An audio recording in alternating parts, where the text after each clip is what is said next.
Well, good afternoon and welcome, and thank you for joining us for today's Sustainable Solutions virtual seminar. I'd like to thank our host today, South Shore Clean Cities, the City of South Bend's Office of Sustainability, and the Michiana Area Council of Government for making today's event possible.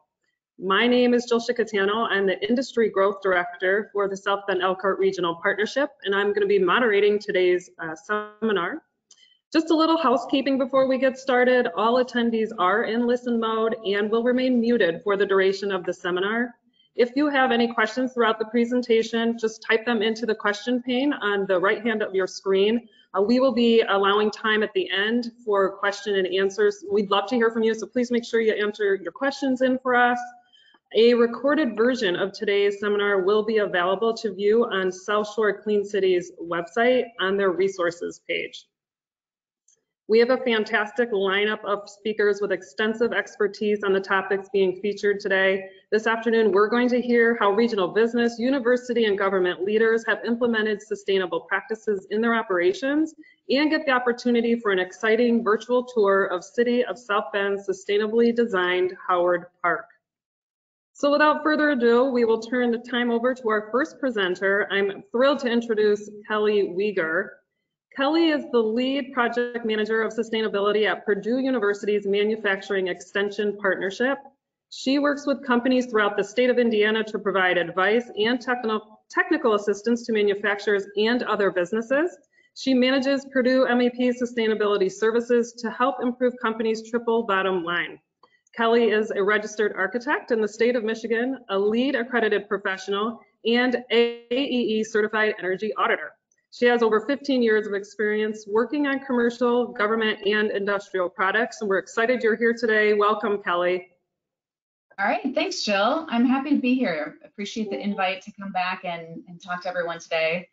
I'm also excited. I think that there's a great lineup that we've got in terms of speakers, and I'm happy that I get to be able to kind of kick this off and get us thinking about sustainability before we dive into the details of some of the two projects that are going to follow. All right, so I am going to go ahead and get started here. The business case for sustainability is kind of the high level discussion that we're going to have here to get us going. And I am waiting to get the control for my slide to advance, so bear with me while that's getting started. But generally speaking, I think we can all understand that it's been a challenging year. Sustainability is something that you know we're all very aware of and familiar with to certain varying degrees, but 2020 has been a little bit of a different year.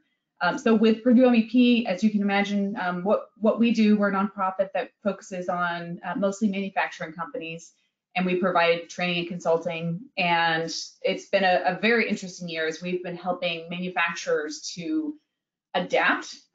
We actually had a number of them that were jumping from their normal operations into manufacturing PPE and supplying hospitals. So it's been a very difficult year. We're obviously very preoccupied and focused on getting everybody back on track. So where does that leave us with sustainability? And while the next slide is loading, so the reality is that it's going to be tough for some of us to get our sustainability projects back on track. I think there's been a lot of necessary distractions this year. A lot of people focusing on just kind of the day-to-day operations, but the reality is that we can't quit working and making progress on sustainability. It is more critical than ever that we really double down our efforts to make sure that we can make improvements. What's going on out there is not changing just because of a global pandemic. If anything, things are worse, but we know that there's a lot of impact, not only globally, but right here in Indiana. So we've, certainly in the last couple of years, we've been having some issues with flooding due to climate change and excessive rain events. Aurora, Indiana is an example where the last 2 years, they actually had floods exceeding 50 feet. Their little gas station had to be closed for 3 months while they recovered from that. Certainly in the northern area, we're familiar that unfortunately there was a recent chemical spill. And so that was something that impacted a lot of folks in this area. It was a cyanide pneumonia leak that went out from the local factory into the Little Calumet River. And over 3,000 fish died as a result of this event. So certainly, a very unsustainable event that has impacted the local economy and environment. And we know that around Indiana, there has been certainly more and more frequent heat waves that have been going on that have affected a lot of farmers. So that has been an issue that has plagued for a number of years, has been an issue for a number of different regions throughout Indiana. And I apologize, my slide is not advancing. There's a little delay. We worked through that. So part of that drought, this 2020 was one of those years. And as a result of that, we also saw lake levels in a lot of areas were down. So it's not just, the local agriculture, which of course affects all of us because we all buy groceries, but also as we move on to the next slide, we can see an example where there are lake levels that are so depleted this year that it rendered some of those recreational areas virtually unusable.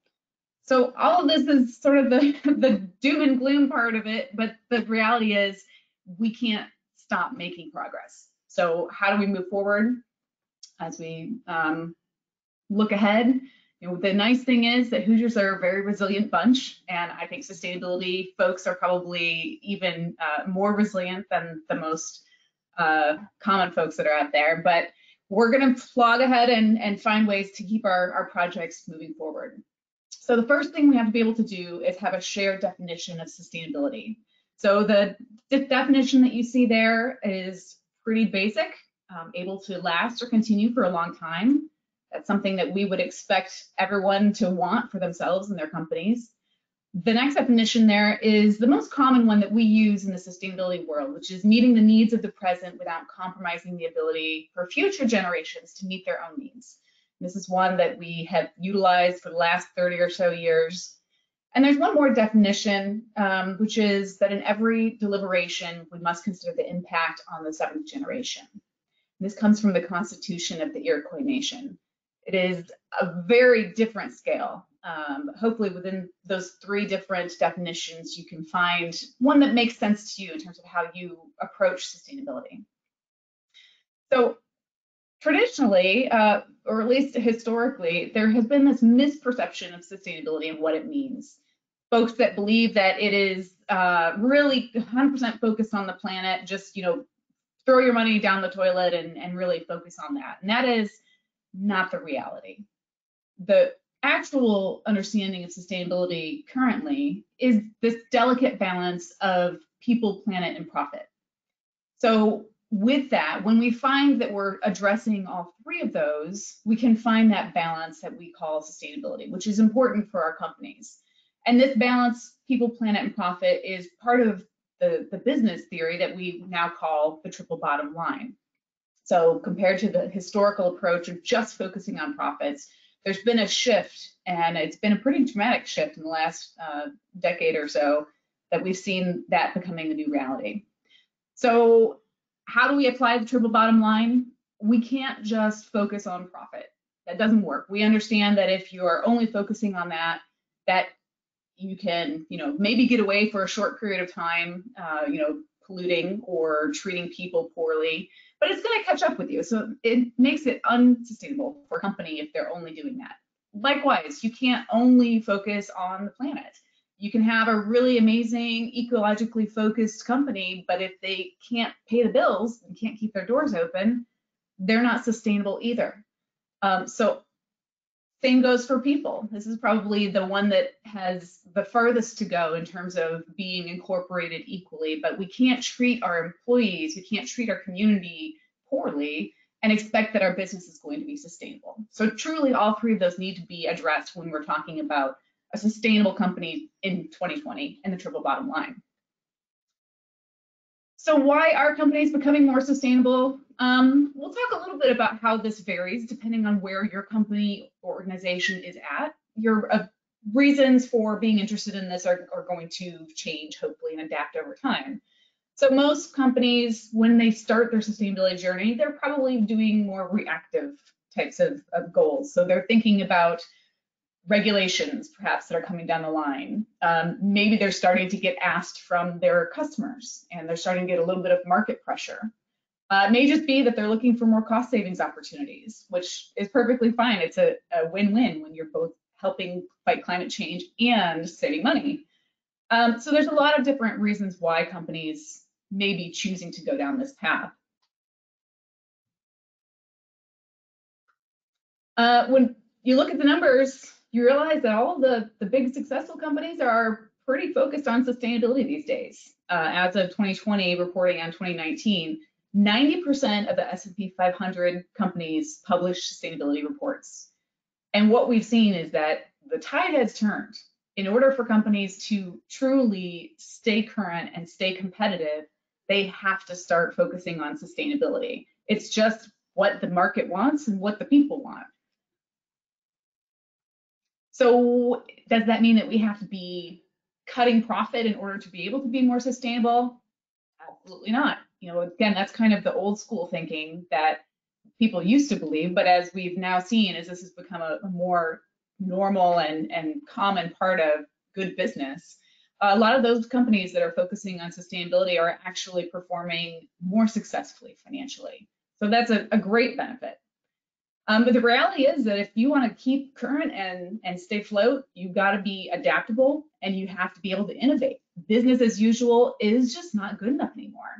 44% of business leaders that are looking for sustainability challenges to do something about are doing so because they see growth in new business opportunities. So they're not sitting idle and losing their business to other companies that are focusing on more sustainable efforts. They're having to jump on board because they don't want to get left behind. And then another reason why companies are focusing on sustainability is simply risk. It is a very serious risk that we are now facing, and the data that's out there does not lie. You talk to insurance companies, and they are bracing for some very severe increases, which we've already been seeing as a result of increased frequency and intensity of weather events due to climate change. We've had certainly a lot of heat waves. 16 of the top 17 hottest years on record have occurred just in the last 20 years, which is a very startling trend. And when we look at the global risks that are identified by the Economic Development Corporation, they shift over time. So what we've seen is, as you look at these color codings, as we move through time, the more and more pressing things that are identified as top risks to business globally are environmentally related. So all of those green ones that you see there are risks that we're facing. All right. So wherever your company is at, you're going to have a slightly different approach to sustainability. It doesn't mean that you can't move forward. It just means that maybe you want to adjust a little bit how you describe your projects so that you can tackle them. Companies that are maybe just getting started in sustainability are probably in those stages 1 and 2 that you see there. They might be still thinking environmental issues or sustainability issues are really just sort of costs. They're reacting, they're doing things because they feel like it's the obligation and maybe it is a legal requirement, but they're not really understanding the other benefits. As companies have more experience and they get further down this road, the big aha moment is when they start to realize sustainability can actually save them money. That is something that every company can get behind. So once they start applying and really understanding a little bit more about what holistic sustainability looks like, then they start understanding that these projects are truly beneficial on a number of those fronts of the triple bottom line. So they're able to start recognizing and getting some of that support to kind of push those projects further along. When companies enter stage 4 and 5, or organizations enter stage 4 and 5, this is when they have truly made that cultural shift. And they now understand that sustainability is not just something they have to do. It's not just something that they can save a little money at, but this is something that is truly integral for being successful as a business or an organization. And as such, it becomes a part of their corporate strategy. At this point, they really understand how many opportunities are out there to make lots of improvements in terms of sustainability and overall business success. So what are some of those drivers that get companies to move ahead? It's going to vary depending on the stage that they're at. So as you can see with the color coding here, the light green is the stage 1 and 2 companies that are kind of beginners in sustainability, and then stages 4 and 5 are those that are more advanced. So all of them identify cost savings as a big driver of some of their sustainability projects. But as you look down at regulation, that becomes less of a concern for companies that are more knowledgeable about sustainability. And truly, customer need, competitive advantage, and even staff retention are some of the things that the more advanced companies are really focusing more on in terms of the benefits that they're seeking from these projects. So a few of the soft benefits, and these are things that, 2 decades ago, there were suspicions, but there wasn't good data. Here we are now in 2020, the data is abundant. We can see that there are better results in terms of worker productivity, employee retention, absenteeism, customer loyalty, and even healthcare claims when companies are using sustainability and applying that to more of their decision making. And the interesting part, this is why I mentioned of the 3 Ps, people, planet, and profit, the people are the last one typically to the table. But it's ironic because it truly should be flipped. When we understand that in most industries, labor is the first highest cost for a company, it is the most logical place to invest in place to get rewards. So companies that have sustainability goals have higher employee retention, they have better recruitment, especially today as we're looking at younger generations who have much more knowledge and passion about sustainable living and lifestyle and seek that from their employers. This also helps us to have reduced turnover. And that, of course, means that we are spending less time understaffed. I'm sure none of you have ever experienced that, right? So less time understaffed, less time searching for talent, less time training people, less time trying to get them up to speed so that we can return our productivity to 100%. So when we're focusing on all these things, these are all the benefits, the soft benefits that truly add up and are really powerful and impactful for a lot of companies. So as we look to recruit and retain, certainly the younger generation, as I mentioned, is going to be a large part of our workforce. And it may not seem like, if it's not integral to your business, that this is something that would come up in conversation. But I'll tell you that a lot more people are focused on how their values align with companies before they even consider applying to the job. So it may not be that it's something coming up in job interviews yet, but that might be more of a sign of the fact that you're missing them before you can get them to apply. And as we look to make our companies successful, we really do need to be focusing on how we recruit young talent and what we can do to make them want to stay. And sustainability is one of the things at the top of their list when they're looking for someplace that they want to be staying around for more than a year. So how do we jump in from all of that to actually getting to the nuts and bolts of sustainability? One of the tools that Purdue uses is we talk about the 5 waste categories. So this is just a little snippet into this because we'll talk a lot more about specific projects coming up. But as we are thinking, where could I seek out opportunities to make improvements at my company or organization? Think through these 5 waste categories: water, air, solids, toxicity, and energy.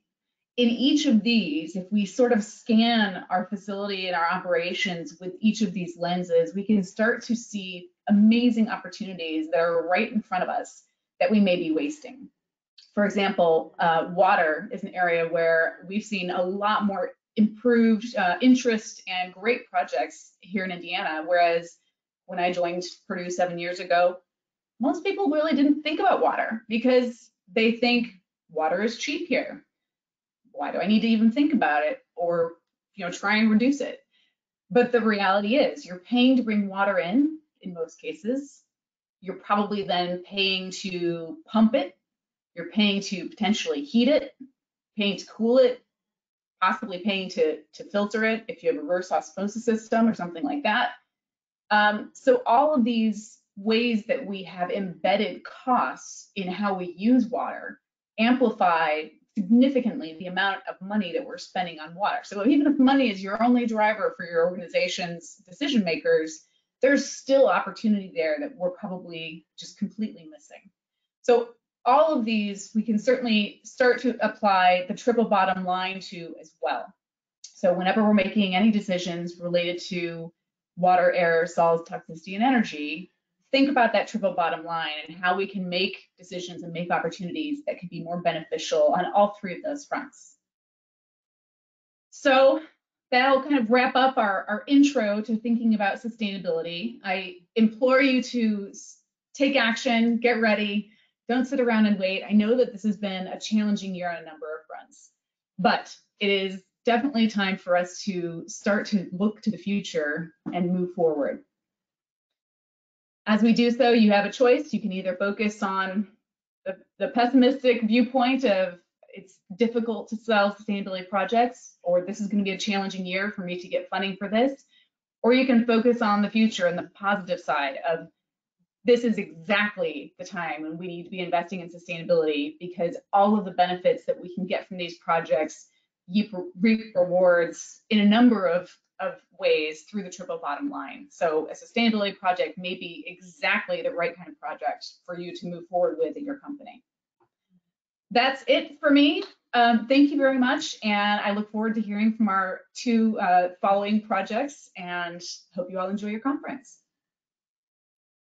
Thank you, Kelly. Thank you for your great work and for sharing this important information. We certainly appreciate you being here today. I'd like to welcome those of you that are just joining us. Just a couple reminders. If you have questions for Kelly, we will be addressing those at the end of today's presentation. So be sure to enter those in the question box on your GoToWebinar control panel. We will be managing those throughout the rest of the presentations. I'd like to next introduce our next presenter, Brian Mormino. Brian is the Executive Director of Technical and Environmental Systems at Cummins, based out of Columbus, Indiana. Brian has been with the company more than 14 years and leads the team that developed the impressive Cummins Planet 2050 environmental strategy, a comprehensive plan addressing climate changes and air emissions. Brian, welcome. The virtual stage is yours.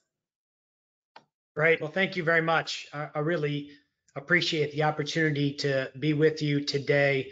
And I also appreciate the opportunity to follow the last presentation, because I think it's a great opening for what we're trying to do as a company and the way that we want to partner with many others to make sure we're all collectively making the right steps forward that we need to for our planet and for our livelihood and our lives, our children, and many more out in the future.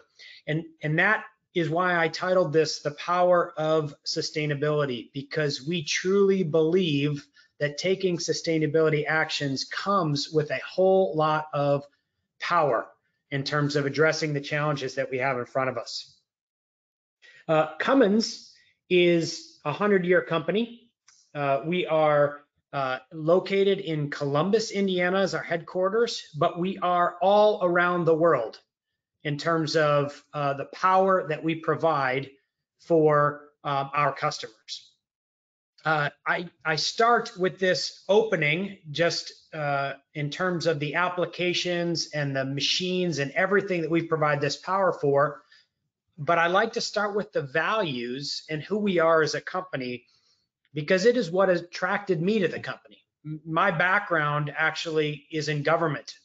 I was in the United States Senate running the Clean Air, Climate Change, and Nuclear Safety Subcommittee when I left government to join Cummins. And if it wasn't for the values that I saw in the people that I met and that I now experience every day, or the fact that we want to help make this world a better place, and we really see that's our reason for our existence, I would have probably just kept working in government.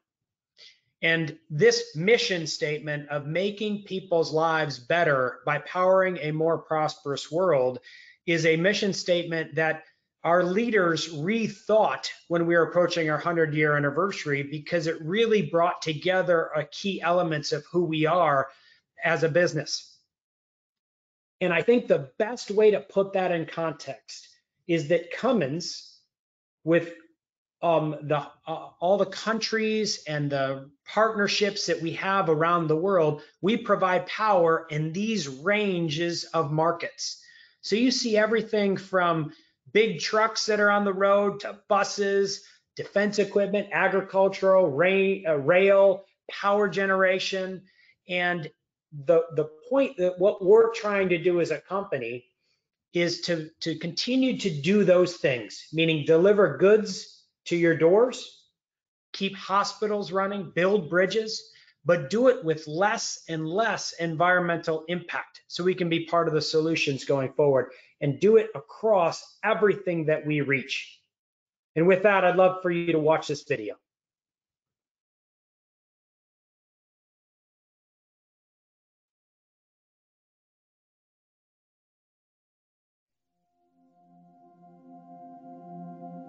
So many problems plague our world.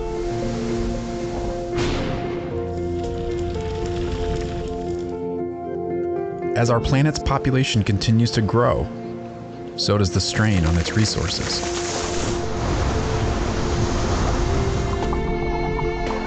That's why it's essential to move forward toward a sustainable future. Through innovation, we will work to change the way our products are designed and produced.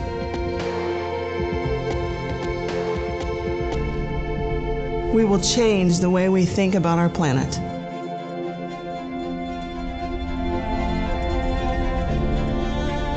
The time for change is now, and Cummins is dedicated to being a leader for change.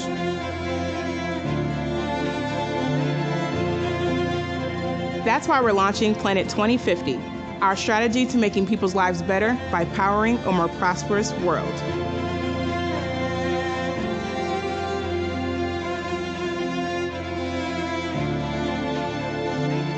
We want to do our part to address climate change and any other environmental challenges that threaten our future.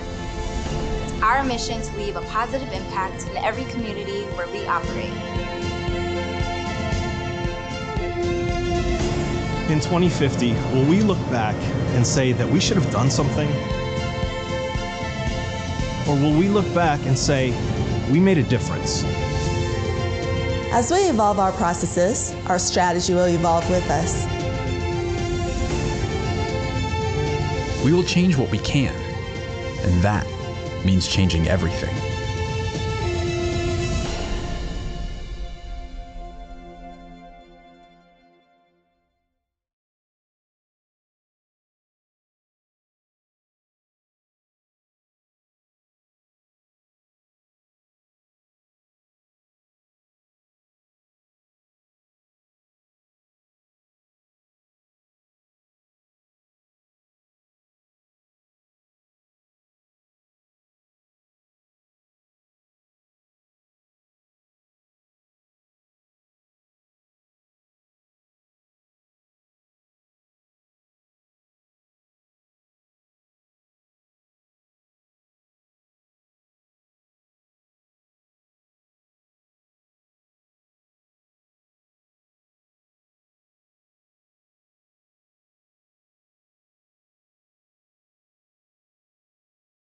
Okay, I think we're getting the video set up.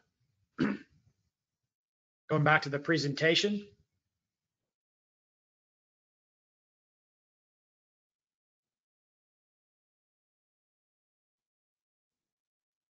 Go ahead, Brian. Okay, great.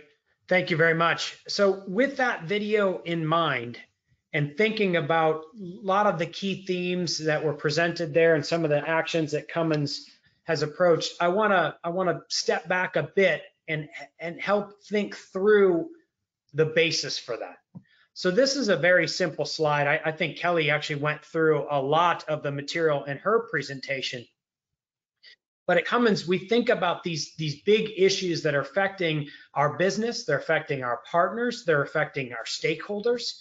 and that we want to be part of the solution to address them. With more than 90% of the world's children breathing toxic air every day, just the amount of people that live in cities, the weather-related events that are affecting hundreds of millions of lives annually, the amount of people that are facing water scarcity during at least 1 month of the year, then looking at the trash and plastics and material consumption that is continuing to increase over time. These are quite significant factors. And when you put on top of that the various regulations and compliance issues that we're facing, it's extremely significant.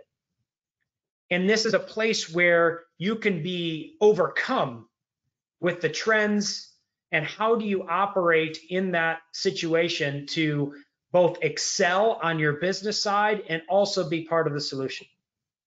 And that's where, again, I come back to this theme of the power of sustainability.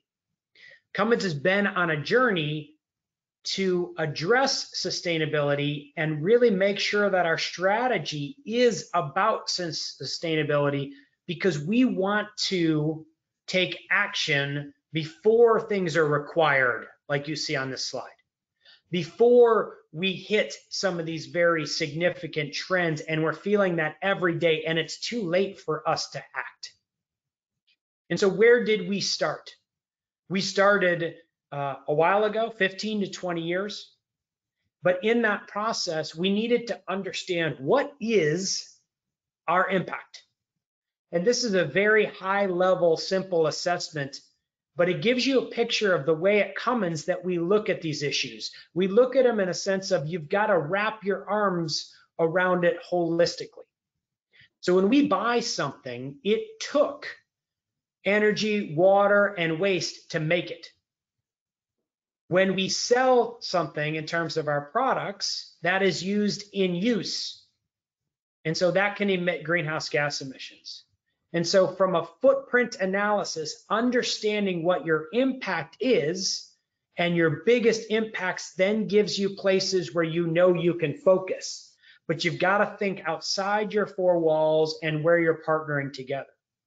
So over the last few decades, we have really focused on taking action. Here are a couple examples where we partnered to make sure that a wind farm could be instituted. Or we take a parking lot and we put roof over it by putting in solar panels.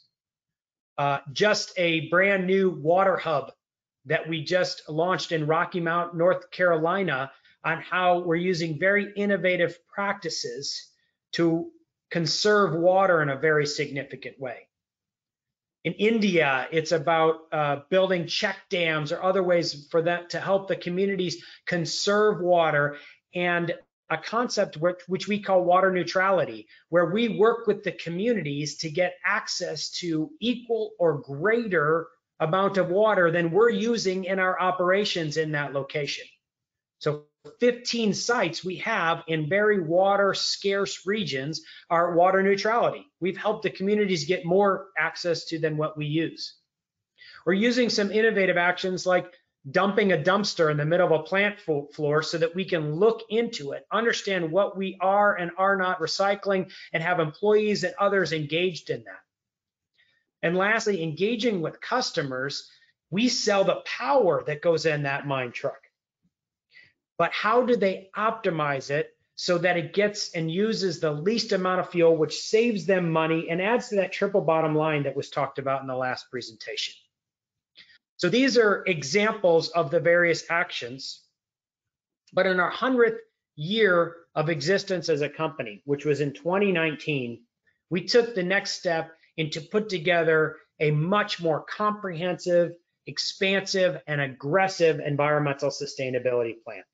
That's what Planet 2050 is here. This is our CEO, Tom Linebarger. He is directly involved in establishing the strategy and making sure that we establish these goals, and therefore he was also the one to announce the goals.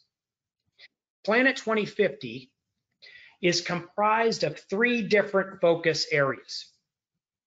Communities are better because we're there. Think of that water neutrality aspect where because we are operating in that community, it's an advantage to them. not a drain. Second of all, doing our part to address climate change and air emissions. And then third of all, using natural resources in the most sustainable way. What Planet 2050 is about is having these three focus areas that are tied to the footprint analysis that I mentioned already. And then we've gone out to 2050 and in these three areas say, what are our aspirations? What are we headed towards? We wanted to have that long-term trajectory that lines up with what the scientists are saying, what the trends are coming at us, so we know we're doing what we need to do and we're partnering with others to get there. So we, for example, on the climate change side, are aspiring for carbon neutral products and operations by 2050. So in 3 decades, carbon neutral products and operations. Very significant, but where we need to go in terms of what the science says. And then when you think about using natural resources in the most sustainable way, just 2 words, waste nothing. Simple words, very difficult to get there. Do I know exactly what we're going to do every step of the way to meet these aspirations and really make sure we're headed towards them? No. But I know that we've put the stake in the sand. We said, this is where we're heading. Now let's figure out what we need to do to get there. And that brings us to the point of, while we have 3 focus areas and we have 2050 aspirations, we need to back that up and say, what are we going to do to get there? These 8 2030 goals are what we are doing. The first 4 deal with on the climate change side. And I'll just focus on the first 2, which have to do with setting science-based targets for greenhouse gas emissions for our products and operations. So understanding, what does the science say we need to go, and then what do we have to do by 2030? That's our goal. That's very different than looking internally and saying, what can we achieve? This is more based on, what do we have to achieve? And that's a good shift that Cummins is taking and that many need to take. And then on the right-hand side, you've got 4 goals that deal with circular economy, and it's about, we're going to grow as a company. We want to generate less waste, not grow and generate the same amount of waste, generate less waste, reduce water consumption, all back to these trends and giving something tangible that employees can do. So the big focus on these goals, and the most impactful, because as you saw at the beginning, our biggest environmental impact is greenhouse gas emissions, is setting science-based targets. And we looked for someone who is a partner, and the Science-Based Targets Initiative has adopted protocols, many are following it, that we could just use. Instead of trying to create our own framework, we could use what they had already, and we've got our science-based targets approved. And they are, by 2030, absolute reduction targets. So we've got a lot to do in terms of our operations and our products to get there. We sell over 1.5 million engines all around the world every year. So how are we going to get to this level of greenhouse gas reduction from those products while they're in use and get to the carbon neutrality by 2050? As I mentioned, I don't have all the answers, but I do know that Cummins is well positioned to take action. And that's because of our business and in terms of our approach to the technologies and the long history we have of innovation. So right now, today, we provide a variety of powertrains, and they will be clean diesel emissions, hybrid, so it'll be using some battery or electric along with the prime power, natural gas. And these are the types of products that we provide, as well as we're growing into a whole area of electric and fuel cells. And we also provide these products out into the marketplace. So when you think about Cummins, you may have historically thought of us as a diesel company. And I truly believe we are a power company. one that is providing the power for the needs for a variety of applications.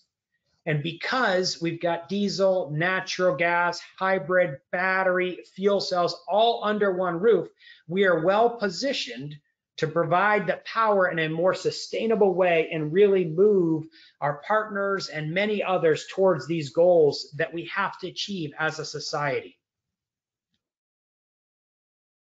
And that's a key point. From my boss and our Chief Technical Officer, Jim Fear, he talks about how we're in a transition.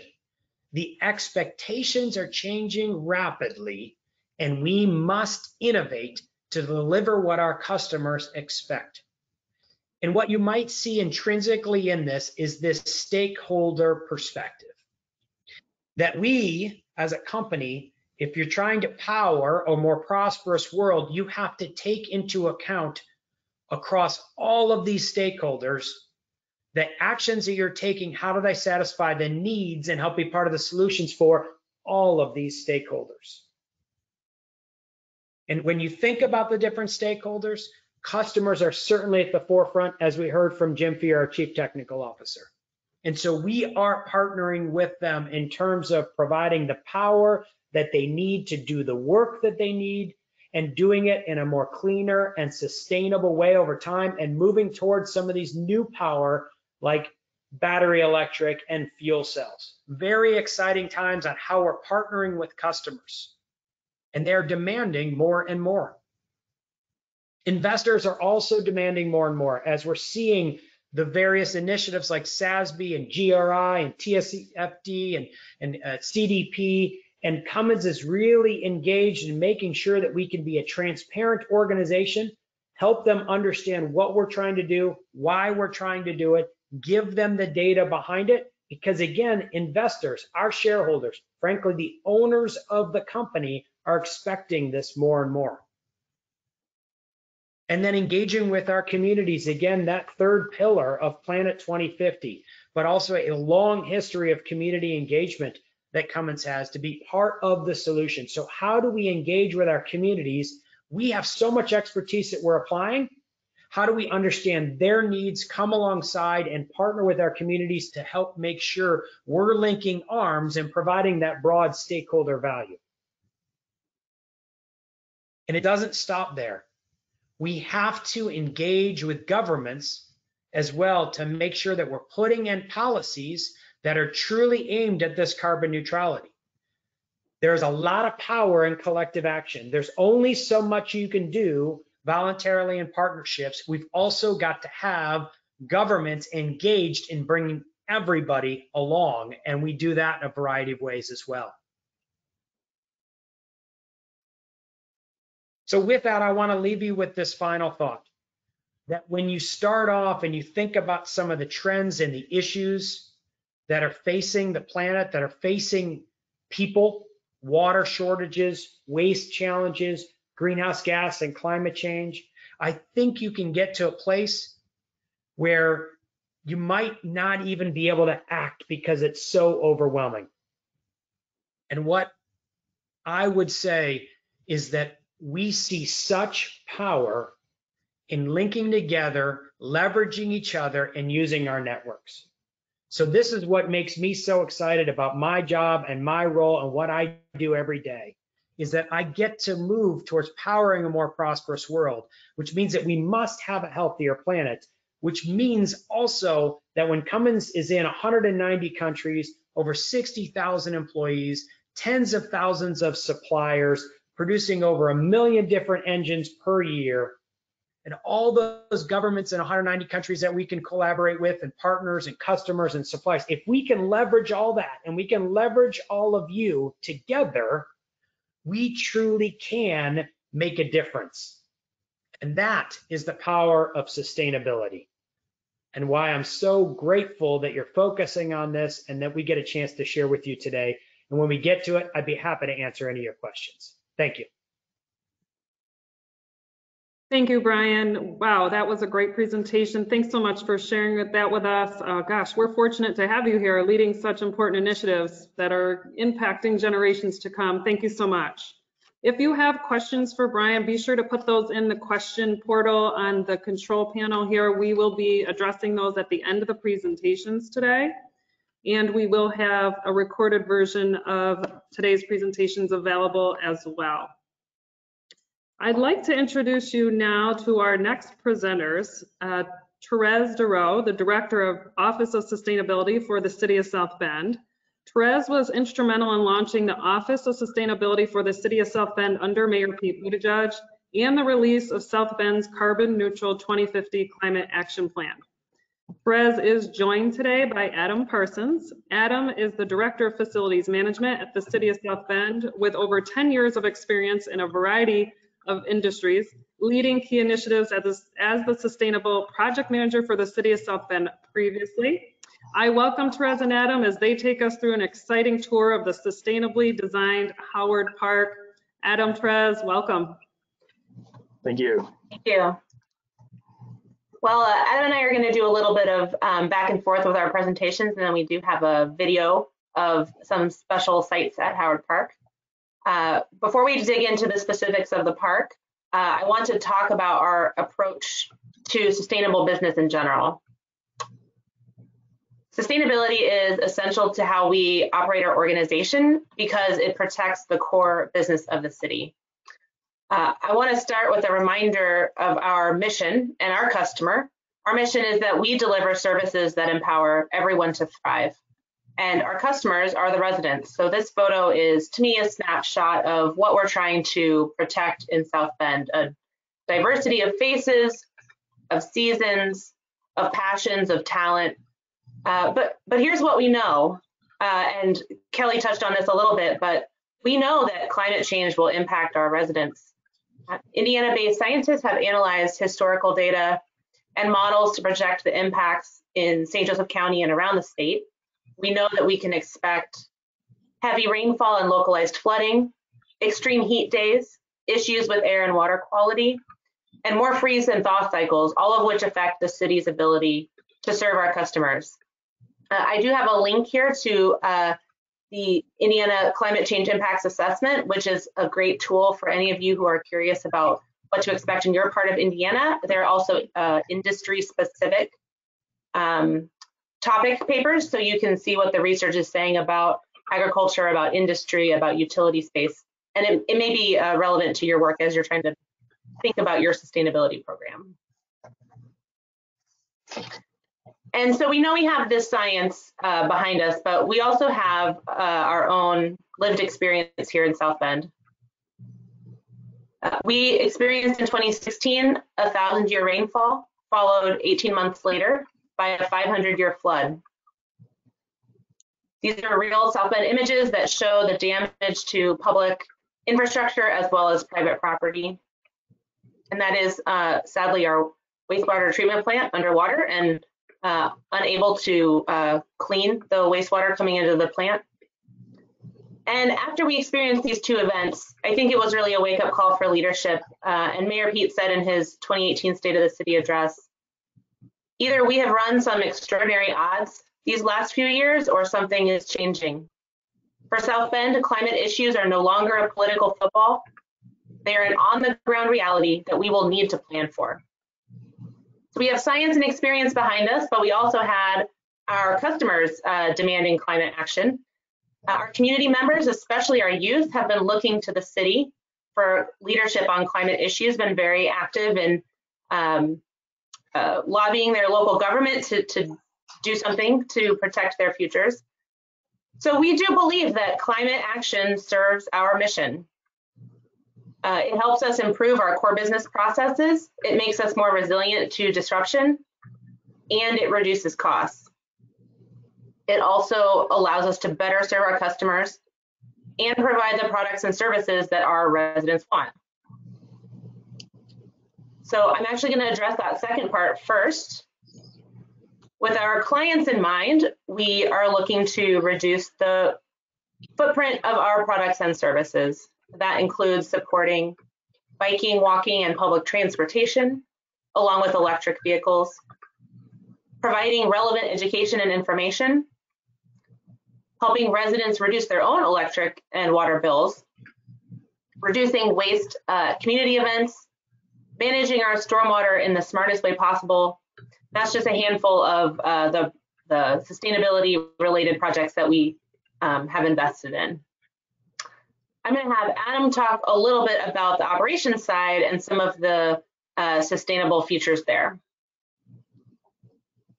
Thanks, Therese. So you see in your slide a myriad ways that the city has attempted to incorporate sustainability in their operations. One of the big ones that you normally think of is energy reduction. And when we do an energy reduction project, we go after the utility rebates, either NIPSCO or Indiana Michigan Power of Northern Indiana. One example that we had last year was we replaced a well pump for one of our waterworks wells. We reduced it by half power, and fortunately, thanks to the cubic nature of the calculations, it saved 80% energy, and we got quite a large rebate. It's one of those examples where you just have to dig a little bit deeper, and the answer's right there, and you can get free money to move forward with your sustainability goals. We also have a LEED Silver mandate for all new construction buildings, and the two newest buildings that we built were 2 fire stations number 4 and 9. You can see, I believe that's 9 up in your upper right-hand corner. Both of those have solar installations to go along with the solar installation that we have at the Century Center that was part of the energy savings contract that actually Therese oversaw. In your lower left, I hate to get all meta on you, but for waste reduction recycling, that is a recycling container that took 900, 1,200 gallon size milk jugs to make. So we're using recycled products to collect recycling. And then, not just in buildings, but alternative fuel vehicles. You look at the trash truck, that's powered by biogas that's been made at our wastewater treatment plant. So it's just a wide range of things that, from stationary to mobile to natural gas to electricity to renewables. Next slide. Therese is controlling everything, so I don't have responsibility for it. This is an interesting slide. So you can see our annual electricity and gas costs, natural gas costs, through 15, 16, 17, you see a slight decrease over time. And of course, you can get into the calculations and normalizing these for weather and everything, but overall, slight decrease every year. We're going towards our goal. And then 18, 19, you see that jump. One thing that we don't have control over are the actual costs, the per kilowatt hour and the per therm costs. Indiana Michigan Power, they want put a rate case in to increase costs in 2018. They're also increasing in 2020. And so we need to be not just business as usual for reducing energy to meet a certain percent. We need to be every day we need to do more and more because we're fighting not only increased energy use, but also increased energy costs from the utilities. And then I think there it is, fuel costs. In 2019, saw some pretty decent gas prices, gas and diesel. I mean, this wasn't, several years ago when oil was $140 a barrel and gas was $4.50. This was something a gallon, and we still paid $1.5 million. So, we're still looking into, propane for forklifts, compressed natural gas, biogas, biodiesel, you name it. We're kind of in all of the above, looking to reduce emissions and reduce costs for city operations. We're going to talk a little bit specifically about Howard Park now, because it really is a physically tangible example of our sustainability processes in our organization, how those played out. So what was the thinking that got us to our sustainable Howard Park? Well, first of all, we knew we wanted to tell a great story about the value of this park. But we also knew, to Adam's points, that we wanted to minimize the total cost of ownership across the lifetime of all the facilities by reducing the utilities, energy and sewer, water, even landfill trash, and the operations and maintenance costs relative to a typical new building that we could have built here. We knew we wanted to reduce our greenhouse gas emissions, minimizing the building's contributions to our city's carbon footprint, as well as supporting greenhouse gas reduction targets that we hold as a city. We wanted to respect the natural character of the park with environmentally sound site design. We were looking at how much impervious surface we were putting in, how we could manage stormwater naturally. We selected native and pollinator friendly plants. We also try to protect against erosion and runoff. Not just though, since we're looking at life cycle, we also had to look at the construction practices, focusing on environmentally sensitive construction practices to especially manage construction waste and keep it out of the landfill, avoid the loss of trees and topsoil, protect the historic features and the natural features of the park, as well as protect pedestrian routes so that people were not, people's mobility was not impacted by the construction project. And whenever it was possible, to take the opportunity to actually restore damaged habitat. We also had a priority to optimize connectivity with the site design, creating a natural flow of people on bikes, on foot, people using transit, and creating a building that fits in well with its surroundings. I'm going to let Adam talk a little bit more about the details of kind of the green building thought process, and then we'll get to our video tour. So this is a great graph. Kelly had mentioned, staffing and operations, and I'll get to that in a second. But when you think of building a new building, everybody thinks of the upfront costs, 1 million, 2 million, 5 million, something like that. But as you see in front of you, that's about 15%. It's the life cycle. These buildings can last 50, 75 years. I mean, the building that I actually work in, it was bought by the city 32 years ago, and it had been a plumbing manufacturer warehouse for another 30 years before that. So we're looking at 65 already, 62. To Kelly's point, you see the staffing and operations is 25 to 30%. That in and of itself, that's your labor. That's already more than the building cost, but that still leaves 50%. That is maintenance and making sure that the building actually stays up and operating as it should be. And as you see, future costs, energy, I don't see energy on the long trend going anywhere but up, to be completely honest, unless of course we find a new source of it, but that's another conversation for another day. Go ahead, next slide. And so we've already mentioned this, a few speakers have already mentioned this, the triple bottom line, and this is just a brief review that it isn't planet first and foremost, with people and profit last. It really is that balanced approach. And the big one here is for us that we need to take the view of, as a city operation, every dollar that we spend is a taxpayer dollar. Somebody earned money and then we're taking some of their earnings. And so we have a responsibility to spend that wisely. And the reason that the city mandated LEED Silver is that that's a wise decision. Sustainable buildings are the way of the future. They're going to be required for any building to last. So we just have to be cognizant of that as municipal employees. And the other thing also, if you look at the bottom line, employees are more productive, better occupant comfort and health. This isn't just, reducing energy. It's using low VOC materials during construction, so there's less off-gassing. It's access to sunlight, which improves mood. And occupant comfort. It's a whole slew of things, which actually segues great into our next slide with LEED. LEED, if you're not familiar with it, leadership in environmental and I'm certified in, I forget the second E, sorry.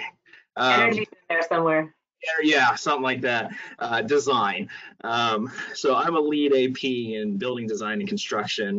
Next year, I'll probably get my O&M, operations and maintenance. But you see a list of the categories there, and the first one is really the big one. It's an integrative process. It's combining people, planet, profit. It's combining all of these categories. There's a water energy nexus that the less water you use means the less power you use. The less power you use means the less water is used for the cooling plant upstream. And then the other two down at the bottom, innovation and regional priority, LEAD is able to allow you to do things that in Indiana that are specific to Indiana, northern Indiana, versus say Southern California, where it's 75 and sunny 365 days a year. So it's very flexible with that. And not only is it integrative, it's not innovative, it's interpretative. I forget what the I word I'm thinking of, sorry. Iterative, thank you, iterative. So you can see LEAD version 4, there was LEAD 2009, then before that was LEAD version 2.2. Right at the moment, they're just introducing LEAD version 4.1. Every year, every other year, there will be improvement into the system. And so the bottom line is lower emissions, better for the environment, better for the people that are in it, and saves money in the long run. Those maintenance costs do go down, and we touch on that in the video. Yeah.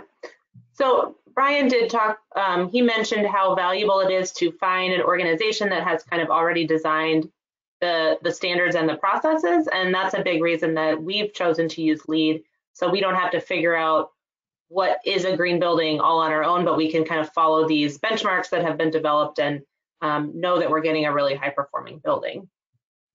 Absolutely. So here's just a map of Howard Park. Howard Park sits in our East Bank neighborhood along the St. Joseph River in the back here. It's adjacent to downtown. This map gives an overview of the park, which provides a mix of natural areas and dedicated recreation spaces, with the goal of being enjoyed year-round by all ages and abilities. There is an ice skating ribbon, which included significant ice-making equipment, compressors, and refrigerant. There's several offices and community spaces, and there is also a restaurant that will be opening soon, and a splash pad. So there are a lot of amenities, a lot of features. It was obviously a really unique facility to be trying to get LEED certification for. So we, I think in the community, we really love and treasure this park. And so we're really excited to share it with you. And Catherine's gonna switch now to the video.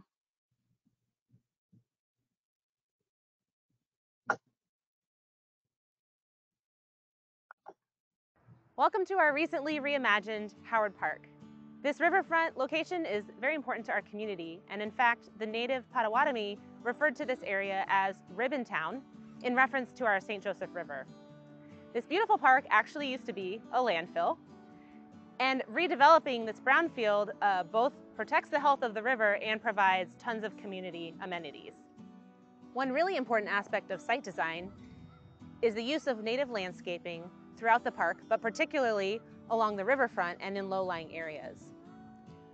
Native plants with their deep roots mimic the natural function of riverbanks, and here in Howard Park, they actually capture and manage 128% of the stormwater on site. Site design is also important in terms of transportation and land use, which both have environmental impacts. Here in the park, reduced parking, electric vehicle charging, and connections to bus routes, bike routes, and sidewalks are key elements for reducing those impacts. Energy efficiency can also be found outdoors, although you will see a lot more inside the building. These energy efficient lights are LED, and they also help protect the night sky. You can see that they are lower to the ground, so they are human scale, and all the light shines down on the path and not up into the sky. Another sustainable aspect of this park is the flexibility of the space. The event lawn can host all kinds of events and sports, and the ice rink in the off-season is used by rollerbladers, walkers, and fitness classes. This park was really designed to be enjoyed 4 seasons of the year to maximize the value of this community investment and all of the benefits that it brings. One of the ways we achieve this energy reduction is the use of a building automation system, or BAS. This is the brains of the system.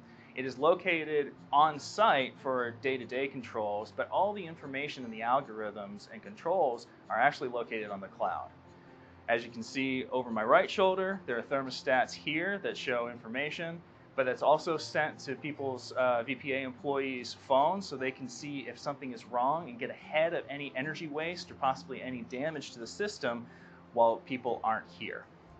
Other ways we get to that are use of high efficiency systems such as this Energy Star rated boiler over my left shoulder. We also have high efficiency HVAC units for air conditioning and domestic hot water. Lastly, another system that we also use is radiant heat in the main multi-purpose room that assists the forced air systems that are also present. If you see the white container over here, it's full of glycol, and that is the refrigerant or the heating substance that is used in the radiant heat, and that not only melts the snow and ice brought in by the ice skaters, but it's also a more efficient way of heating the room that is the primary system, with forced air, which is less efficient, as the backup. LEED Green Building Certification is concerned with human health. That's why indoor air quality is so important. Materials in this building were designed to be low emitting, meaning that they have limited chemical off-gassing.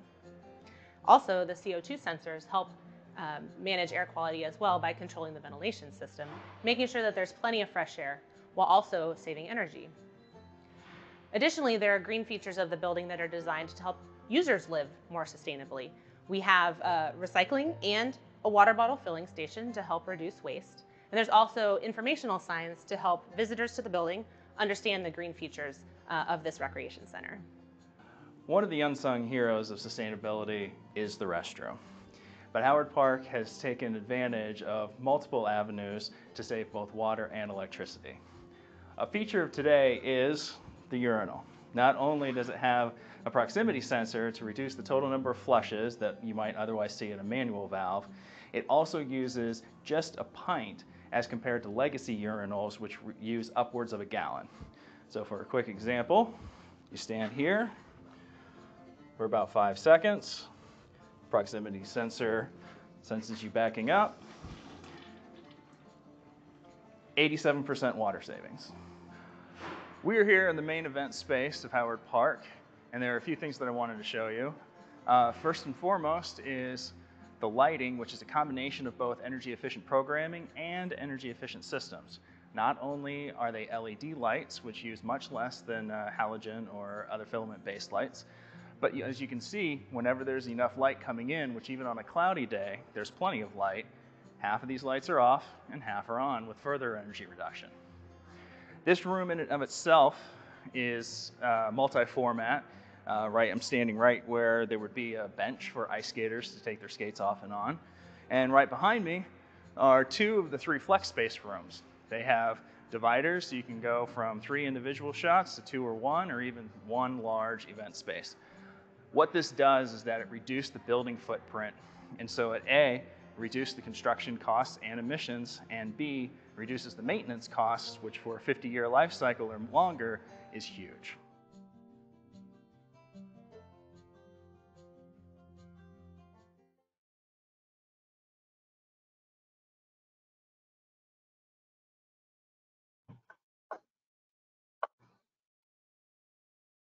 That's the end of the city's presentation. I think we just have a contact slide, not that exciting, left in our PDF or our PowerPoint, I mean. Yep, that's us. Good, there you go. Thank you, Therese and Adam. Fantastic video, that was great. My gosh, there's areas throughout Howard Park that I haven't seen, and I've been there several times, so thank you. That's really good information. I want to thank all of our speakers for being here today, and I want to bring them back because we did allow time for some Q&A today, and we do have a couple questions for you. So we'll get everybody back, and we will start with those questions. And you know, Therese and Adam, we'll kick this off with you because somebody did give you kudos to a great presentation, and the city is lucky to have you leading this. So now going through the process with Howard Park and that project, is there anything looking back on this that you would do differently?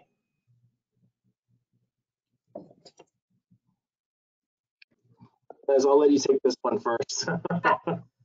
I would say not necessarily differently, but one of the things that I think we have learned from doing a number of facilities projects is that you really have to be upfront and insistent as the customer, as the client, about your sustainability commitments. You have to make sure that all of your design team, all of your contractors are aware of your goals, and bring them up, have your values at the forefront of every planning conversation. I think there are a lot of contractors in the area that assume that you want the cheapest and the quickest, and that's not necessarily always our design goals. So the customer has to be really proactive, and I would say if you don't have the in-house expertise, you should get yourself an owner's representative who can advocate for your sustainability goals anytime you're doing a construction project. Great, thank you. Did you have something to add, Adam? No, the only thing that I would say is that one lesson, not anything that I would do different, but one lesson learned is that going back to the flooding that we experienced, that really did inform the design conversation of Howard Park, especially with the low-lying areas near the river. I mean, like Therese mentioned, 1,000-year, 500-year events within 18 months of each other. You know, that had a huge lasting impact on the engineering department when they went through the design. And you know, you have to understand just how climate change is going to impact you as a business, as a city, and where you can make the adjustments necessary. Great, thank you, Adam. So this next question is for Kelly. Kelly, what would you say to someone who is interested in introducing sustainable practices within their operations but isn't sure where to begin? Yeah, that's a great question. It depends on how you're trying to implement that. If it's a matter of talking to somebody who's a decision maker, or if you're truly trying to get a baseline of sustainability knowledge and awareness throughout your department. There's a few different approaches you can take. There are some online, videos or resources that you might be able to share. That's an easy way, an easy, accessible way for people to start to understand a little bit more. So if you might find something that's impactful, certainly I think the videos that we saw today, both were bite-sized and really an easy way for folks to understand a little bit better. So that's one way to, if you want to do something a little bit more, we certainly do recommend getting folks trained in some of the fundamental ways to look for sustainability opportunities. And there's a lot of stuff that you can do. We're all kind of stuck in the way that we've always looked at things, right? The way we've always done them. So it often does take an outsider to be able to walk through with us and kind of open our eyes to some of the things that are really right in front of us that are good opportunities. But I will just say it is a slow process, so be patient, and certainly developing some sort of a green team that's volunteer-based is a great way to get the folks that actually already have some excitement and enthusiasm, and then they can really help spread the word and create that cultural shift. And if I could add just a point, this is the journey that Cummins has been on, and I can understand that maybe when I throw up the Planet 2050, I do a video and I have these big audacious goals and all this stuff, that's kind of like, whoa, what do we do? And we did not start there at all. We did not start anywhere near there. We started with energy goal for our facilities. Let's reduce energy. It saves money. It pays back. There's a lot of people that are partners that can help us with that, and we can learn. And that has just grown over time. So you don't need to do everything. You need to focus on what can have an impact, where your biggest impact is, and then get some partners and just go for it. Get started.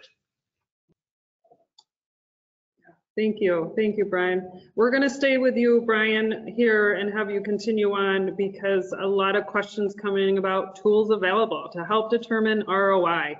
upfront costs, or even those cost of ownership savings prior to embarking on a sustainability project?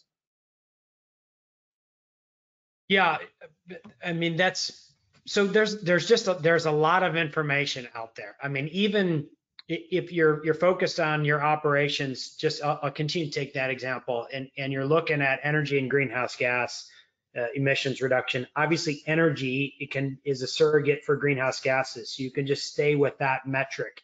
You can then partner with your local utility, who typically have experts that can come in and they can help understand how much energy do I use, where do I waste it, and how can you partner with them.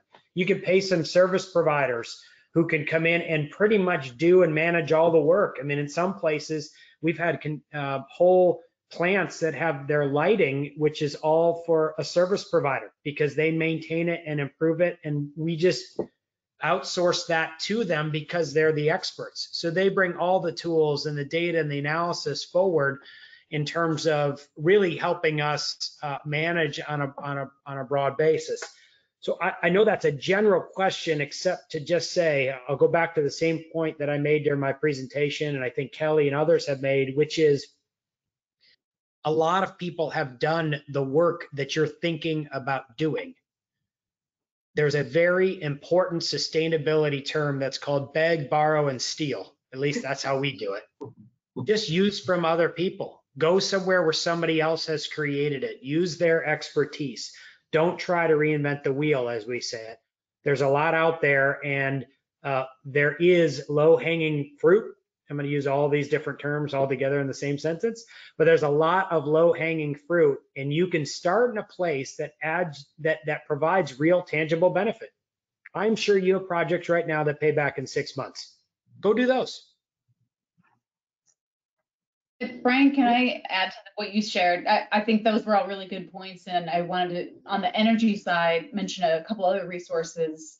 So one is, if you haven't already, you can take your company's information, utility information, size, number of people, and go to energystar.gov, and you can baseline, figure out how are we doing in our industry? Are we at the bottom of the curve? Are we doing pretty good? That'll help you to kind of just get a sense of how much room there is for improvement, generally speaking, within your industry. And also, if you aren't already aware, the Partners for Pollution Prevention is a free group that you can be a part of. And one of the things I think is really cool is that during normal times, it would be in person, but they do quarterly meetings and they host them at different locations. And so looking ahead at 2021, you get to hear, every quarter from a different company about what they've been doing and get real information about their projects, hear their successes, hear their troubles, and usually there's a plant tour involved in that as well. So I find those to be incredibly awesome. Again, it's a free resource, and you get to network and meet people and talk about, learn from what others have done. So it's another good tool. Yeah, we hosted in Seymour right before all of the shutdowns. So look forward to doing that again and engaging. It is a great partnership. Great. I'm gonna just move back to Therese and Adam for a quick second. How has the city promoted sustainability initiatives to customers and taxpayers, and how have they responded? Well, I would say that we really focused internally at first because we knew we wanted to lead by example and also capture those energy and cost savings that were available. So we started internally, and we made sure to hold up those successes, not only because taxpayers aren't our only customers, we also have several businesses in our community. We wanted them to see examples of how these things could be done. More and more, we're trying to support individuals and businesses and how they can be more sustainable and reduce their costs by the community electric vehicle chargers, for example. And the reaction has been pretty good. I think the community members especially, and certainly the younger folks, are very concerned about climate change. They want to see action. And all of us, as Adam said, we're all civil servants, and we care very much about being efficient with the taxpayer dollar.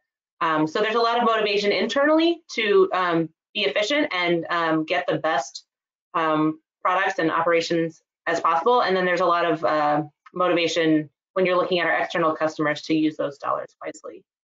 So I think the reception has been really good. I think we're still working on educating the community about how they can be a part of our climate action plan and how they can support some of our goals in their own homes and businesses. That's really the next step for us, I think. Adam, do you want to add anything? Yeah, just one or two small things. So yeah, when you say customers, it's funny because Therese mentioned internal and external customers. You know, as heading up maintenance for a lot of the buildings, one of our main goals is to you know, deliver services that empower everyone to thrive. And so, for example, we support the fire departments who support the citizens, and so a lot of people don't directly support the customers, but you know, I've talked to the fire chief who's in charge of logistics. He's been very open to retrofits for energy reduction and other internal customers. And we're starting to get those in the more granular energy information, just sticking with that. And the other thing also with external is that Therese and I talk a lot about what we do. From the Green Ribbon Commission to just if we're just out and about in the community, of course, pre-pandemic. But those face-to-face conversations, those non-scalable things, it's not just a website or a report. It's, you know, one-on-one. Hey, this is what I did today in the city, and that impact was saving 500 taxpayer dollars, and then word of mouth grows, and we've seen a positive impact, I believe, in having those conversations. Great, thank you. I think we're winding down, but we do have time for one last question, and it's addressed to all of you. So we'll give a couple minutes here so each of you get a chance to address this question. And what are you doing working with diversity of voices to plan and implement your initiatives and projects? Kelly, we'll start with you. Okay. Yeah, that's a really interesting question. My role is sort of inherently diverse because I'm going to all the different companies throughout the state of Indiana and figuring out what their needs are. But in terms of in the reverse and how that would apply for folks trying to work internally, as I mentioned, we love to see folks within the company volunteering to participate, whether it's in sustainability training or just a green team. And we always advise all of the folks that we're working with that you should be seeking out diverse voices as much as possible. So within your company, that means diversity in every possible aspect. I don't want to see just a bunch of managers who are making all the decisions and doing everything related to sustainability. I want to see them getting input from people who are, on the plant floor, who can give advice about choices like, well, that's all great on paper, but we can't really implement it very easily, and so it's not going to get done. So that's really critical that we get that kind of insight. And then diversity in terms of our employment base. Who do we have that's underrepresented on our green team, or who's not included in the training that we're doing? I absolutely think that's important, and we talk about this for a number of reasons, but the main thing is anytime you're trying to do brainstorming or problem solving, if you have a bunch of people in the room who look and sound the same and have very similar background and perspective, you're going to limit the number of solutions that you find. So if you want to really step outside the box, you must prioritize diverse people being involved in whatever project you're doing. Thank you, Kelly. Brian, we'll let you take this one too. Yeah, the points that are made about there's a strong business case for diversity. We get the best ideas when we involve a large group and we think across the various stakeholders. And diversity it has multiple aspects of it. One, it's about getting those different perspectives. There's then inclusion. So diversity and inclusion, which makes sure that you're actually getting those diverse thoughts and you're bringing them in and you're involving them, whether that's your internal teams or your external teams. And there's also equity. How are we on footing by which we have a place where we can engage, and we're recognizing that there are systematic or structural issues that have caused inequities in our society. And we have certainly seen across the year, front and center, I know for me personally, but also for our company, that we've not done enough to address that. So we are taking a lot of actions to make sure that we are very serious about diversity, equity, and inclusion, and all things that we're approaching. And from a sustainability standpoint, this is so critical, and something that we recognize is that we cannot meet the goals or address the problems that are facing our planet if we try to just do it ourselves. It's impossible. You have to partner with other groups, other associations, other government agencies. You have to link together. That is the only way. And many of the goals that I mentioned, we cannot achieve those just Cummins working alone. So again, that's about bringing in those thoughts and ideas, even to know where to focus, but then also make sure you have the best ideas to get after the challenges in front of you. And so with Planet 2050, when we announced that, the development of that work and the people that provided strong input and advice and comments along the way and helped us get to a better place and still do today is folks like Fred Krupp, who's president of Environmental Defense Fund, or Janet McCabe, the director of the Indiana University Environmental Resilience Institute, Bruno Sarda, who's the president of CDP North America, Seema Arora, who's the CEO of the Center of Excellence for Sustainable Development at the Confederation of Indian Industries, and then Eric Olson, the senior vice president at BSR.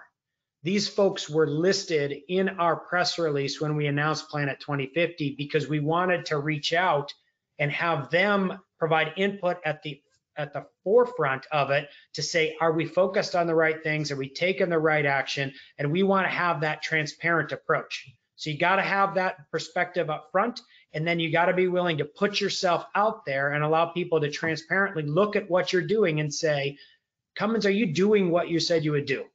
So that's a journey that we'll be on, but it is absolutely crucial to address the challenges and also to be part of, again, some of the systemic and global sustainable issues that we have in front of us. Thank you, Brian. Therese, we'll let you close it out with your comments on that question as well. Thank you. Well, I think Brian and Kelly really got at some of the diversity that you need in terms of addressing operational sustainability, listening to the lived experience of your facility managers and understanding what their problems are. You know, people who have been doing their jobs the same way for 30 years, they have something to teach you just as you have something to teach them. So I think it's really important to go into any project, internal project, with your eyes and ears open, but even more so when you're talking about a public-facing project. And that's where, you know, the city as an organization, if you look at who our mission and who our customers are, you're our customer whether you want to be or not, because you live in the city of South Bend, because you have water coming into your house.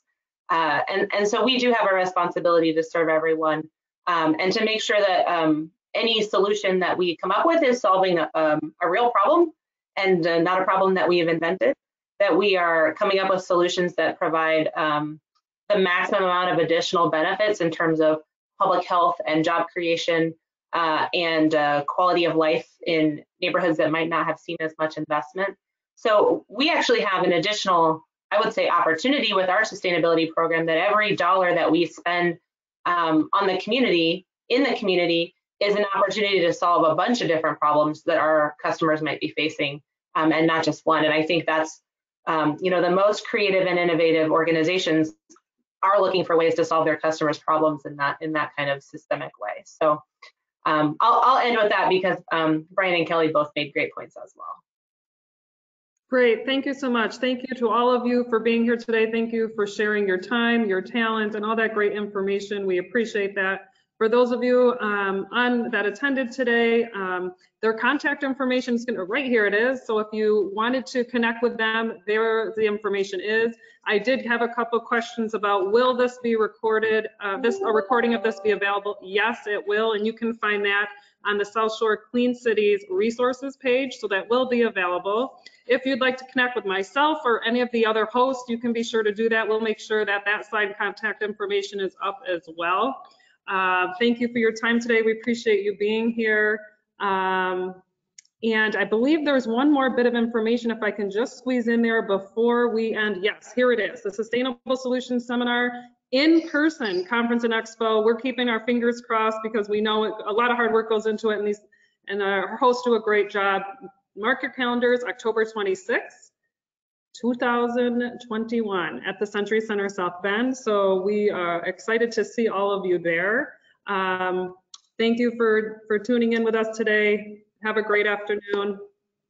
And thank you to South Shore Clean Cities, our South Bend's Office of Sustainability, and MACOG for all your time and making this available to us today and for all this great information. Thank you. Have a great afternoon, everyone. Thank you. Goodbye. Thanks.